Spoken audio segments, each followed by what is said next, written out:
Gloire à Dieu.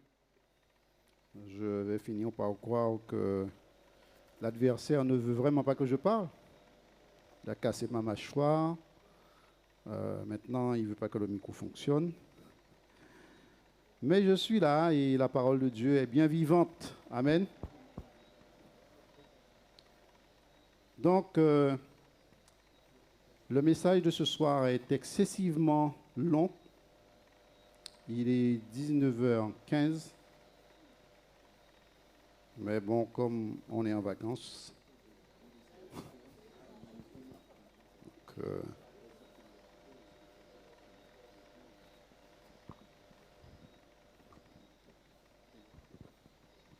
je disais que comme on est en vacances, donc ça ira. En tout cas, nous continuons avec notre série « Levez les yeux, le roi arrive ». Je dois vous dire que chaque préparation de ces différents moments de partage, cela me fait beaucoup de bien. Ça me fait beaucoup de bien. Je ne sais pas pour vous, mais dans chaque préparation, ce sont peut-être les mêmes choses que nous avons l'habitude d'entendre qui sont présentées de manière différente par différents messagers. Mais moi, quand je les prépare, quand je les reçois pour moi, cela me fait énormément de bien en tant que prédicateur. Et cela me fait aussi un énorme plaisir de pouvoir partager avec vous ce que j'ai déjà moi-même reçu de la part du Seigneur. Nous avons vu hier soir qu'après 17 jours d'angoisse, 41 hommes étaient coincés dans un tunnel qui était bouché. Et l'un d'eux a dit qu'il ressentait l'impatience gagner tout le groupe. Il parlait pour le groupe. Nous avons senti l'impatience nous gagner. Mais il dit, en tout cas en filigrane, je ne sais pas pour les autres, mais moi, je n'ai jamais perdu espoir. Je n'ai jamais perdu espoir. Eh bien, frères et sœurs, nous avons dit ça hier soir, il y a 6000 ans que la planète Terre attend toujours d'être délivrée. Se pourrait-il que nous ressentons l'impatience nous gagner ou alors sommes-nous en train de perdre espoir? Je veux croire que non. En tout cas, si tel est le cas, je voudrais vous encourager ce soir, vous exhorter avec le texte de Paul aux Hébreux, au chapitre 10, verset 39. Il dit que nous ne sommes pas de ceux qui se retirent pour se perdre. En tout cas, dans ce temps d'attente, certains restent, d'autres se retirent. Mais Paul dit, il ne se retire pas pour être mieux, mais il se retire pour quelle raison? Pour se perdre. Mais nous sommes de ceux qui ont la foi pour sauver notre âme. Nous ne sommes pas de ceux qui se retirent pour se perdre, mais de ceux qui ont la foi pour sauver leur âme. Rester, frères et sœurs, attendre patiemment, c'est sauver son âme, mais se retirer, retourner dans le monde, ou je ne sais où, c'est aller à la catastrophe, c'est perdre son âme. Et je voudrais aussi vous encourager dans Hébreux chapitre 10, verset 23, quand Paul dit « Retenons fermement la profession de notre espérance, car celui qui a fait la promesse, il est comment? Il est fidèle. » Et c'est qui a fait la promesse? C'est Dieu. Croyons en la promesse. Croyons en la réalisation de ce que le Seigneur a dit, de ce qu'il a promis. Ce soir, il nous invite à nous occuper de ses affaires. Dans Luc chapitre 2, versets 49 à 50, le long texte que nous a lu le frère Étienne, à la fin, il dit à ses parents, « Ne saviez-vous pas qu'il faut que je m'occupe des affaires de mon père ?» Mais ils ne comprirent pas ce qu'il leur disait. Vous savez, aujourd'hui, les hommes passent beaucoup de temps à s'occuper des affaires, de commerce, des affaires. Ils font des affaires. il s'occupe aussi des affaires des autres. C'est vrai? Parfois, ils ne s'occupent même pas de leurs propres affaires. Encore moins des affaires de celui qui disent aimer.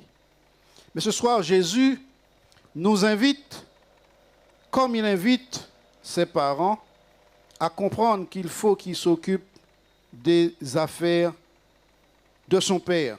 Le texte dit, mais ils ne comprirent pas ce qu'il leur disait. J'espère que vous et moi, nous allons comprendre que le moment est venu pour nous d'arrêter de nous occuper des affaires des autres, des affaires de ce monde, de nos propres affaires même, pour nous occuper des affaires de Dieu, parce qu'à la fin, c'est de cela qu'il s'agit.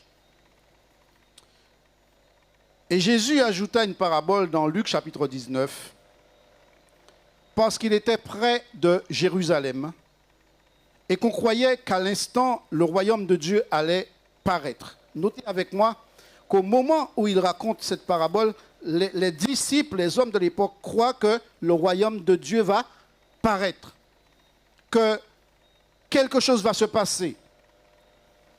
Le texte continue et dit, il dit donc, un homme de haute naissance s'en alla dans un pays lointain pour se faire investir de l'autorité royale et revenir ensuite.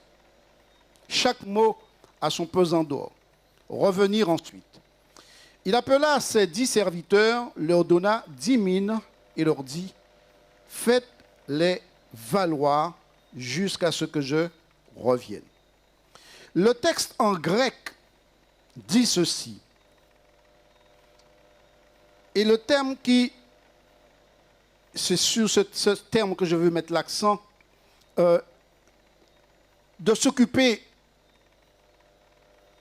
des affaires de celui qui leur a donné 10 000, c'est pragmateusaste. Pragmateusaste.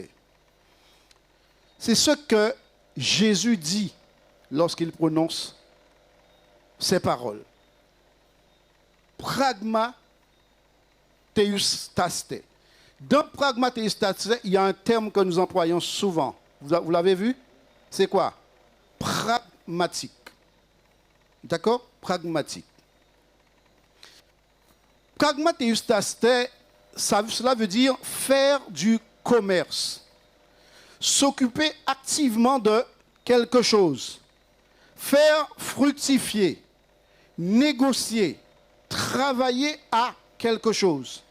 En fait, c'est s'engager dans des affaires jusqu'à ce que je revienne.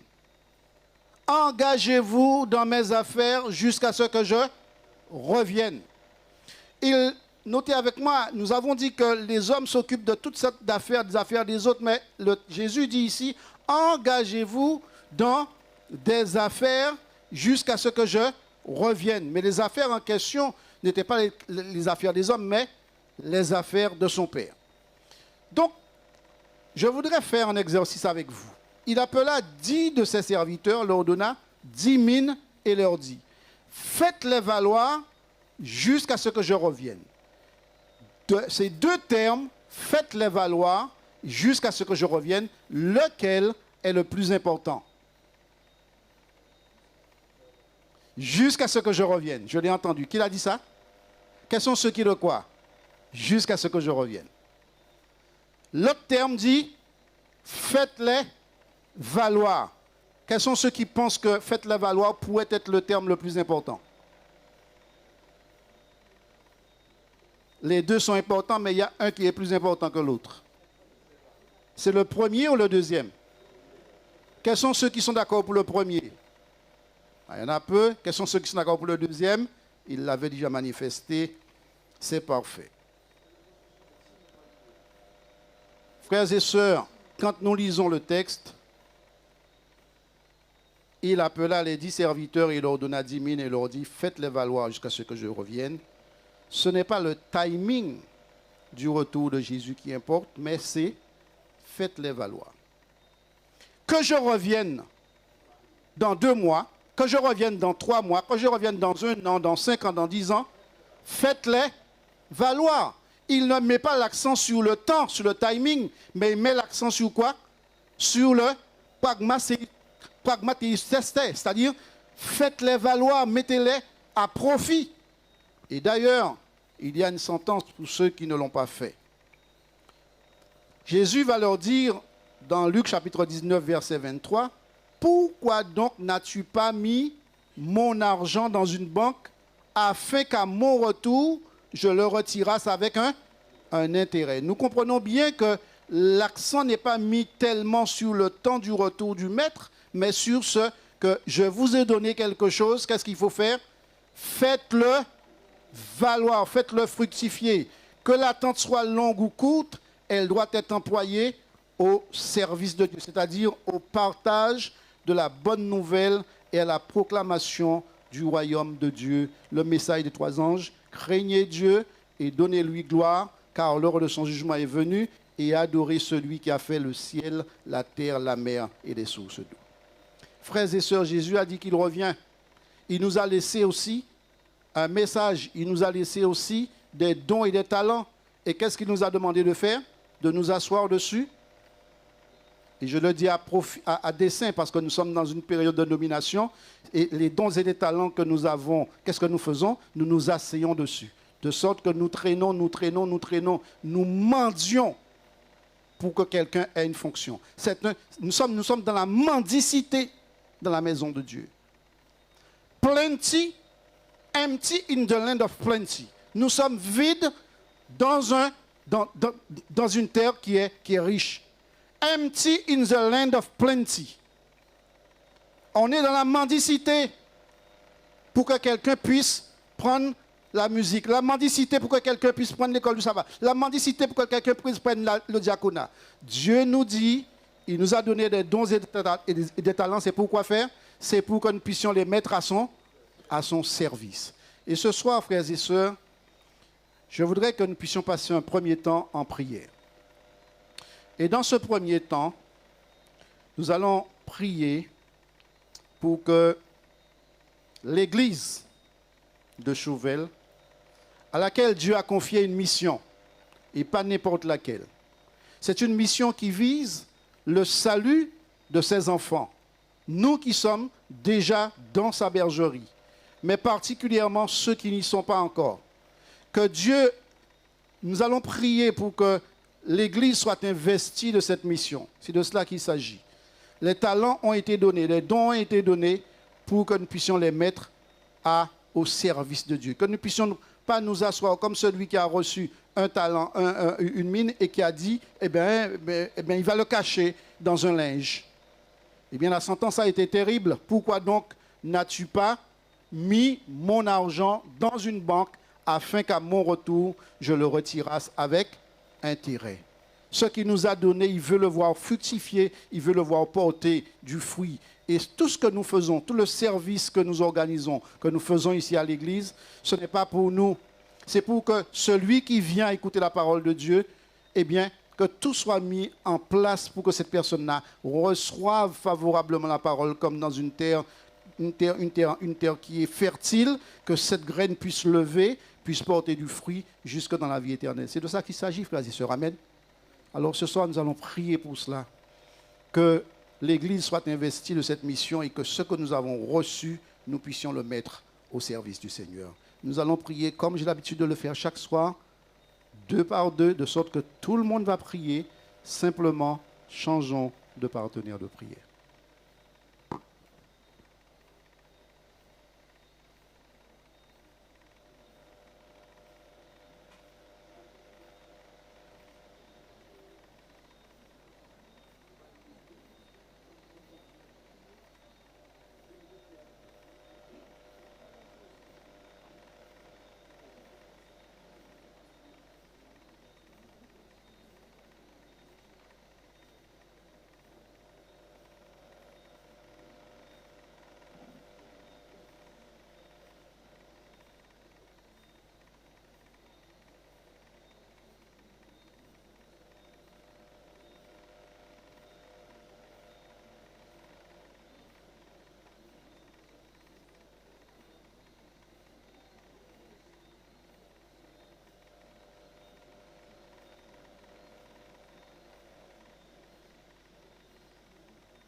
Notez avec moi, frères et sœurs, que Jésus dit, pourquoi donc n'as-tu pas mis mon argent dans une banque? Donc, c'est qu'il avait reçu quelque chose, pas vrai? Pourquoi n'as-tu donc pas mis mon argent dans une banque afin qu'à mon retour, je le retirasse avec un intérêt? Vous savez, qu'est-ce qui est arrivé à cet homme qui avait reçu un talent? Qu'est-ce qui lui est arrivé? Ce qui lui avait été donné lui a été retiré et donné à celui à qui on avait donné 10 et qui avait fait fructifier les 10. Quand Dieu nous donne quelque chose et que nous ne le mettons pas à son service, et je vais vous dire quelque chose, et ça c'est mon analyse, il y a beaucoup de réticence à vouloir servir le Seigneur, pas parce qu'on ne veut pas servir Dieu, mais c'est parce que les gens de l'intérieur vous découragent. Vous n'avez pas entendu? Hein? Les gens de l'intérieur vous découragent. Vous jouez pas bien. Vous chantez pas bien. Vous récitez pas bien. Vous prêchez, tout ce que vous faites, c'est pas bon. Il y a toujours une manière de vous critiquer. Alors, quand Dieu vous appelle à faire, c'est Dieu qui vous appelle à faire, pas vrai? Mais vous vous tenez devant une assemblée. Mais est-ce que vous avez envie de vous tenir devant une assemblée qui vous critique tout le temps? Aïe, dans ça vous fait pas bon. Hein? Tu dis que c'est un package, et dans le package, il y a la critique aussi. Donc, on ne doit pas tenir compte de la critique. Mais arrêtons de critiquer, frères et sœurs. Arrêtons d'accabler nos frères et sœurs. Arrêtons de leur donner une possibilité de s'asseoir sur leur talent. Mais lorsque nous les encourageons, une seule personne ici, écoutez bien ce que je dis, une seule personne ici dans cette maison qu'on doit critiquer de n'avoir pas fait quelque chose de bien, c'est moi. Parce qu'à la fin du mois, je reçois une indemnité de culte, mais les autres, ce sont des bénévoles. Vous ne recevez que du Seigneur ce que vous recevez, pas vrai? Donc s'il y a quelqu'un à critiquer, c'est moi. Mais arrêtez de critiquer ceux qui se donnent. Arrêtez de critiquer ceux qui vont se coucher tard, qui se lèvent tôt pour aller travailler, pour revenir à l'église pour faire. Arrêtons parce que lorsque nous faisons cela, qu'est-ce que cela fait? Eh bien, on va s'asseoir sur le talent. Et l'Éternel va prendre le talent et va le donner à quelqu'un d'autre. Mais ce n'est pas ce qu'il voulait faire. Alors ne décourageons pas nos frères et sœurs, Ceux qui ont accepté de servir, Dieu vous bénit et il continuera de vous bénir. Mais ceux qui se sont découragés, je vous appelle à faire comme Étienne a dit, c'est un package. Dieu vous a donné le don, le talent, mais il y a aussi la critique derrière. Acceptons le package. Le Seigneur soit vous récompenser. Amen. Dieu accorde donc à son peuple le privilège de partager sa foi en Jésus avec les autres. Et lorsque l'Église se montrera à la hauteur de la tâche, l'Évangile progressera de manière comment? Spectaculaire. L'Évangile va progresser de manière spectaculaire lorsque nous allons nous mettre à l'œuvre pour le Seigneur. Nous avons une mission, frères et sœurs, à accomplir, laquelle conduit les âmes à une vie transformée par Jésus. Nous ne pouvons pas savoir exactement quand Jésus reviendra, mais nous avons le privilège de nous occuper de ses affaires jusqu'à son retour. Et c'est pourquoi il nous appelle à faire quoi? À nous engager. J'aimerais vous inviter à un deuxième temps de prière, mais juste avant, nous allons chanter le chant. Je vous avais dit que le message était excessivement long ce soir, mais je l'ai rendu excessivement court et précis, et je pense avoir dit ce que le Seigneur voulait que vous sachiez, que vous entendiez. Amen. Nous allons nous mettre debout, écouter l'appel du berger.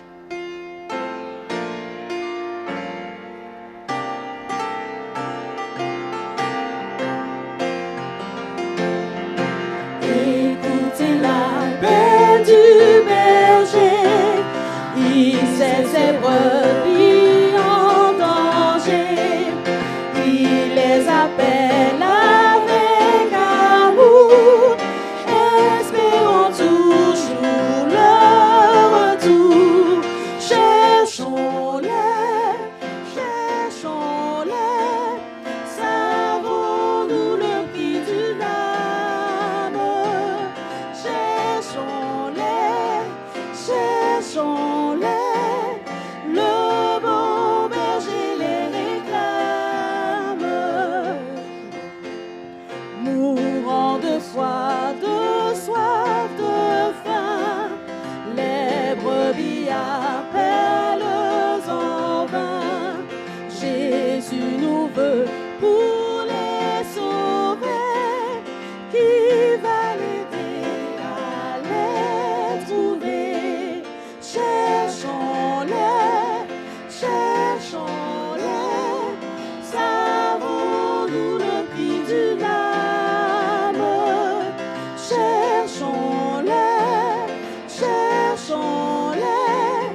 ceux qui sont perdus, que nous les voulons pour Jésus. Cherchons-les,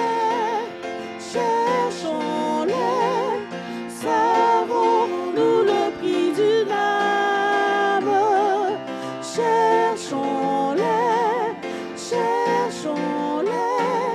le bon berger les réclame.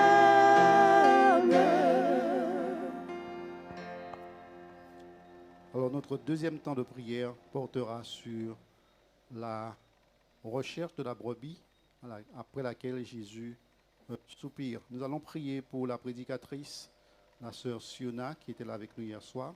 Nous allons prier pour les commissions qui sont en place autour d'elle. Nous allons prier pour que l'Église soit mobilisée, que l'Église soit présente, pas celle-là, mais celle du sabbat matin. D'accord? Nous allons prier pour que l'Église soit mobilisée. Parce que dites-vous bien que vous invitez quelqu'un à venir écouter la parole de Dieu et il voit qu'il n'y a que elle et le prédicateur. Vous voyez un petit peu l'impact?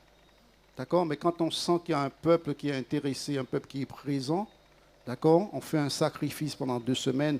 Je vous disais qu'on est passé de 6 semaines d'évangélisation à 2 semaines maintenant.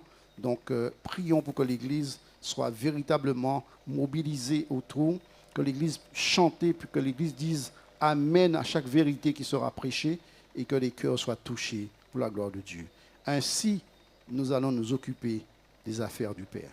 C'est des affaires du Père, nous sommes appelés à nous occuper, pas d'autre chose. Donc, mettons-nous à genoux avec d'autres partenaires de prière et prions dans ce sens. Il appela donc 10 de ses serviteurs et leur donna 10 mines et il leur dit, faites-les valoir jusqu'à ce que je revienne. Puisse ce soir, l'Éternel qui nous a remis aussi à chacun des mines, nous puissions les faire valoir jusqu'à ce qu'ils reviennent. Nous ne savons pas quand, nous ne savons pas le jour ou l'heure. Ce que nous savons, c'est qu'il reviendra. Qu'aucun de nous ne soit surpris de n'avoir rien fait de ce que nous avons reçu, mais que jusqu'à son retour, nous puissions mettre les dons et les talents qu'il nous a donnés à son service pour le salut de l'humanité. Amen.